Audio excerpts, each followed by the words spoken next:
सितंबर में रिटायरमेंट का एप्लीकेशन लिखने के लिए शायद वो आरएसएस मुख्यालय गए थे।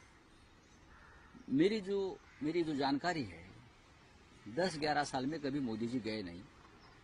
मोदी जी गए हैं वो बताने के गए हैं मोहन राव भागवत जी से कि टाटा बाय बाय मैं जा रहा हूं। अब देखिए दो बातें हैं आरएसएस की जो मेरे समझ में आई है।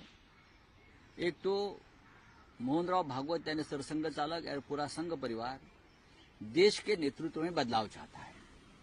अब मोदी जी का समय खत्म हो गया है और देश में बदलाव चाहता है और बीजेपी का राष्ट्रीय अध्यक्ष भी अपने मर्जी से चुनना चाहता है। तो इसलिए मोदी जी वहां गए थे। मोदी जी जा रहे हैं। राउत सर कल राष्ट्रपति का भाषण हुआ था, आप किस तरीके से तो ये मराठी मानुस का भाषण था या बीजेपी को सपोर्ट? लोकसभा चुनाव से पहले हिंदुत्व वाली भाषा कर रहे थे, विधानसभा चुनाव में भी हिंदुत्व की भाषा ही की, अब अचानक मराठी मानुस की भाषा की है।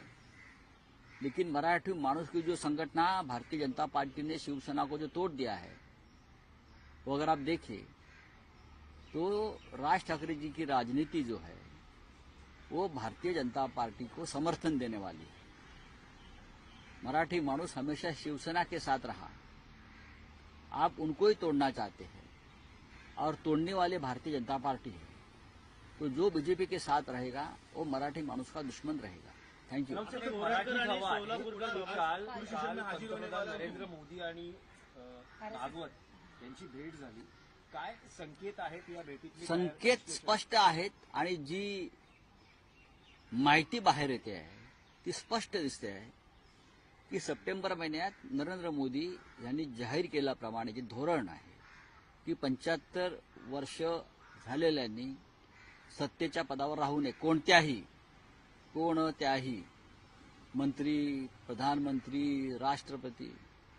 त्याच्यामुळे सरसंघ चालकांनी त्यांना ह्या त्यांच्या भूमिकेची किंवा संघाच्या भूमिकेची आठवण करून देण्यासाठी त्यांच्याशी चर्चा केली की आता आपलं वेळ आलेली आहे, सप्टेंबर महिना येतो आहे, तेव्हा देशाचं नेतृत्व बदलावं लागेल।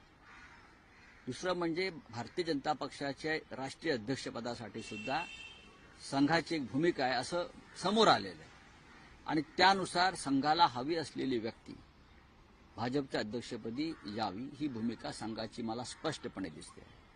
ज्या अर्थी 10-11 वर्षांनी नरेंद्र मोदींना नागपुरात जाऊन सरसंघ चालकांना भेटावं लागलं, ही काय साधी गोष्ट नाही। त्या वर्षात गेले नाहीत। नड्डा यांनी तर आम्हाला संघाची गरजच नाही 400 पार करण्यासाठी अशी भाषा आहे।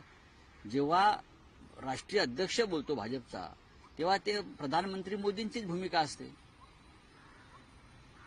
हे जेव्हा तुम्ही समजून घेता तेव्हा मोदी यांना संघ कार्यालयात का जावं लागलं हे स्पष्ट आहे। पण राऊत साहेब, नरेंद्र मोदी हे स्वतःला ईश्वराचा अंश समजतात, म्हणजे ईश्वरानं साक्षात त्यांना सत्कार्य करायला भूतलावर पाठवलंय असंही त्यांचं म्हणणं होतं आणि ईश्वराला कधी निवृत्ती नसते। रामकृष्ण हे आले गेले,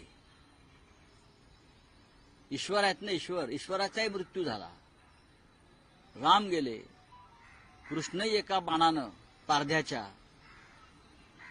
हे लोक सोडून गेले। प्रत्येकाला आपली सत्ता सोडावी लागली, देव असो किंवा मनुष्य असो। ते विष्णूचे अवतार आहेत, ते नॉन बायोलॉजिकल आहेत, हे जरी खरं असलं तरी हिंदुस्थान हा देश नॉन बायोलॉजिकल नाही।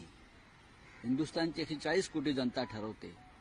तुम्ही त्यांना किती मूर्ख बनवायचा प्रयत्न केला तरी तुम्ही जे एक धोरण स्वतःसाठी तयार केलेलं आहे आपल्या सहकाऱ्यांसाठी 75व्या वर्षी निवृत्त व्हावं लागेल आणि तुम्हाला केदारनाथच्या गुफेत जावं लागेल।